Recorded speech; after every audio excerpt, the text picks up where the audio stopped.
Na slovo M. Hajde da nabrojimo što više reči u kojima se glas M čuje na početku reči.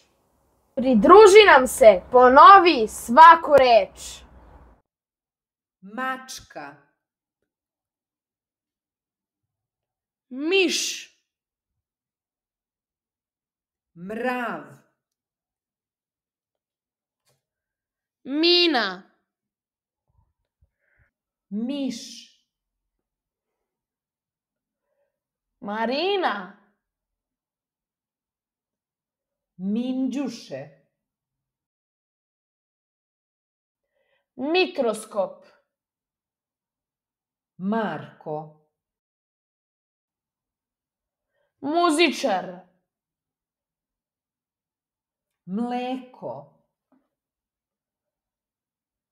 makarone, masline, mastilo, mađioničar, mapa, mreža, milica, malošište. Nastavite igru sa detetom nabrajajući reči koje se završavaju ovim glasom. Nabrojite 3 do 5 reči. Zaprati kanal, čitaj za 5.